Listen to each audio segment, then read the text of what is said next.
मित्रों नमस्कार।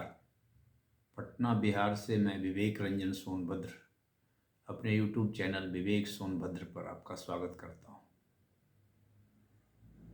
आज बिहार के शिक्षा की बात। बिहार में शिक्षा का स्तर एक जमाने में बहुत अच्छे मुकाम पर था, जिसमें धीरे धीरे पतन होता जा रहा है। पटना विश्वविद्यालय की गिनती देश के अच्छे से अच्छे विश्वविद्यालयों में होती थी, परंतु अभी वैसा नहीं है। स्कूली शिक्षा में भी बहुत स्तर गिर ही गया है।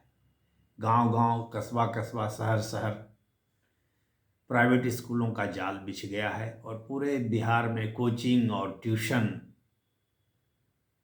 की दुकानें तो हर गली चौक चौराहे पर हो गई है।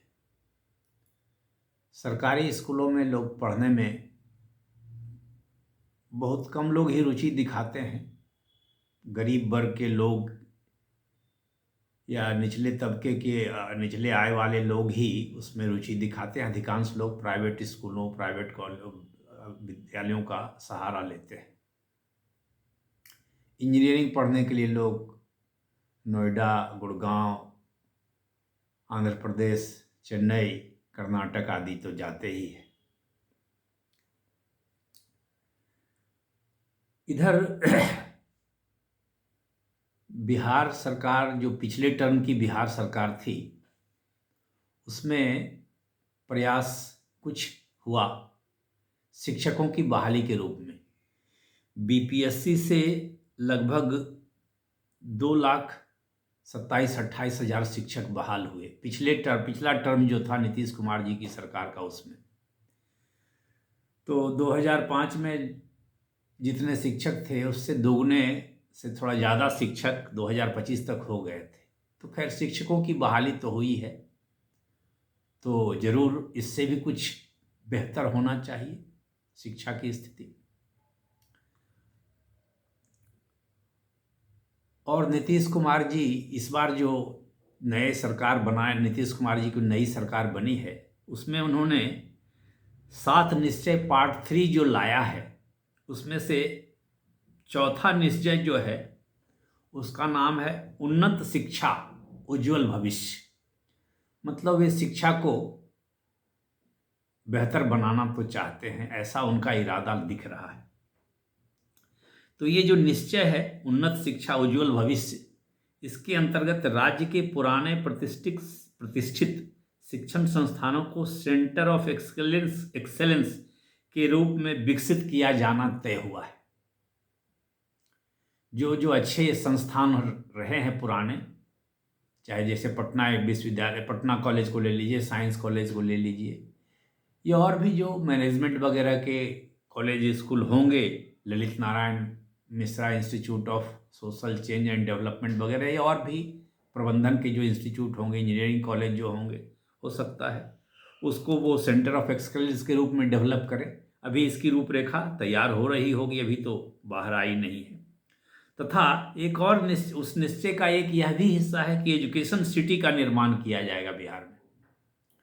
तो अगर ये सब चीज़ें होती है तो हो सकता है उच्च शिक्षा में बेहतरी हो।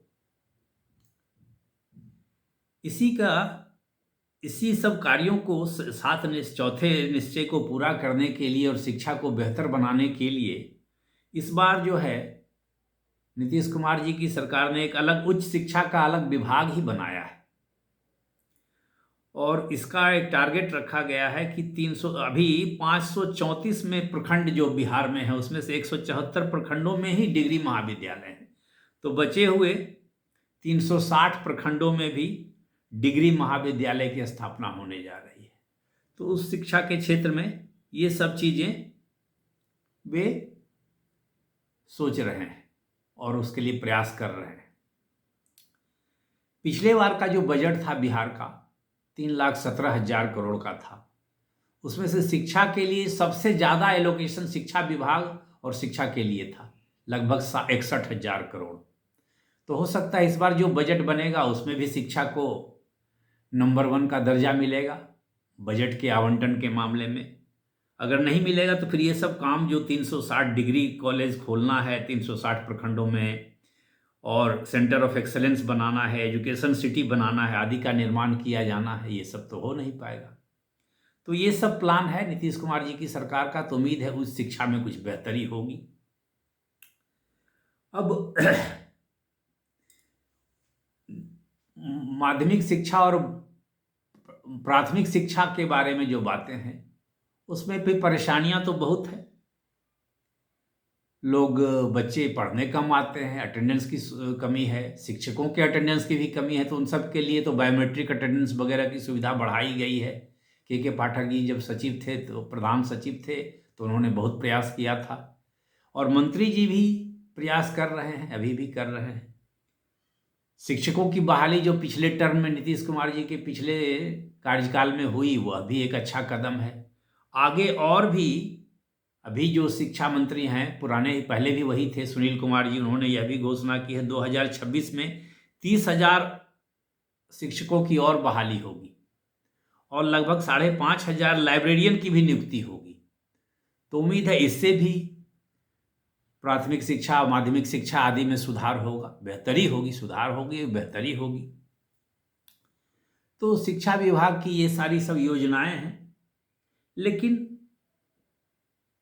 जो समस्या है, बहुत सारी समस्या जो अराजकता की है, भ्रष्टाचार की है, निकम्मेपन की है, उसको भी दूर करना बहुत जरूरी है। उसके बिना योजना तो धरी की धरी रह जाएगी। कई डीईओ पकड़े गए हैं निगरानी के रेड में, उनके यहाँ करोड़ों रुपए नकदी मिली है। तो उन सब चीज़ों को दूर करना ही जरूरी। जो भ्रष्टाचार है शिक्षा विभाग में बहुत व्यापक है। अब एक वीसी थे मगध यूनिवर्सिटी में, उन पर 2,66,00,000 का मनी लॉन्ड्रिंग का केस दर्ज हुआ था। तो इन सब चीज़ों को दूर करना होगा। जुलाई 2025 में एक खबर आई थी कि 8 विश्वविद्यालयों ने 4 वर्षों का 269 करोड़ रुपए का कोई हिसाब ही नहीं दिया, हिसाब ही नहीं मिल रहा है। 269 करोड़ रुपए 4 साल में 8 विश्वविद्यालयों में कहाँ खर्च हुए, उसका कोई अता पता ही नहीं है। तो ये सब घटनाएं जब होती रहेगी तो उच्च शिक्षा हो, माध्यमिक शिक्षा हो, प्राथमिक शिक्षा हो, कहीं कोई सुधार नहीं हो पाएगा। अब ये देखिए 2005 से 2015 तक 70-80 हजार नियोजित शिक्षक बहाल हुए थे। उन पर हाईकोर्ट ने कहा कि इनके प्रमाण पत्रों की जांच हो। इनके कई लोगों के प्रमाण पत्र फर्जी है, अभी तक जांच ही नहीं पूरी हुई है, और उन लोगों को सक्षमता परीक्षा पास भी करा दी गई, वे नौकरी भी कर रहे हैं, हो सकता है कुछ लोग रिटायर भी हो रहे होंगे। तो जब ऐसे माहौल में प्रशासन, शिक्षा का जो प्रशासन है इस ढंग से चलेगा, तो शिक्षा का आदान प्रदान, शिक्षा कैसे प्रदान की जाएगी?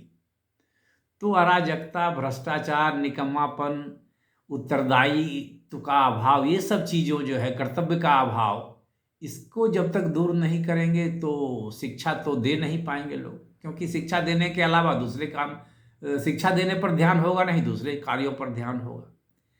अब देखिए बच्चा राय जी का एक मामला आया था, बोगस डिग्री और टॉप कराने वाला, और बिना अटेंडेंस के बीएड, एमएड, डीआईओएस आदि कौन कौन डिग्री देते हैं, वो सब देने वाला मामला अभी तक उसमें वो मामला बंद नहीं हुआ है।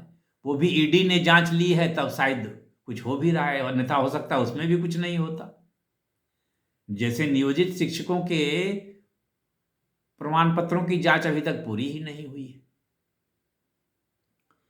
तो इन सब चीज़ों को देखते हुए लगता है कि क्या शिक्षा का बेहतरीकरण हो पाएगा, शिक्षा का स्तर सुधरेगा अगर शिक्षकों की बहाली हो जाए और नए नई बिल्डिंगें बन जाए, डिग्री कॉलेज की बिल्डिंगें बन जाए, उसके लिए पैसे भी उपलब्ध हो जाए, सब कुछ हो जाए, लेकिन प्रशासन जो शिक्षा का है, लोग जाएं और पढ़ाएं ही नहीं, या पढ़ाने ही ना आए उनको, या वे कुछ दूसरे काम में बिना स्कूल आए, बिना कॉलेज गए, पास कराने वाले, बिना पढ़े लिखे पीएचडी कराने वाले लोग होते रहे, तो फिर शिक्षा में सुधार कैसे होगा?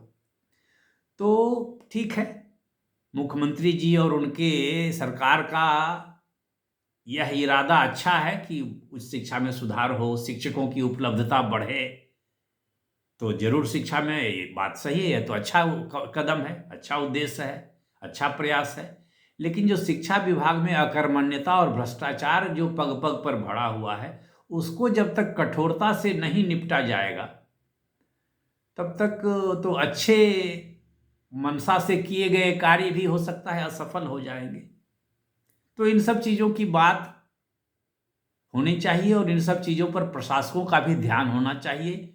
और मैं उम्मीद करता हूं कि बिहार की शिक्षा बेहतर होगी, सुधरेगी, और बिहार शिक्षा के मामले में जो देश में पुराने समय में 60 70 80 के दशक तक में जो स्थिति थी उसको फिर से पालेगा। तो आज इन्हीं सब उम्मीदों से और इन्हीं सब चिंताओं के साथ मैं यह वीडियो को विराम देता हूं। मेरा किसी के प्रति कोई द्वेष नहीं है या कोई अनुराग भी ज़्यादा नहीं है।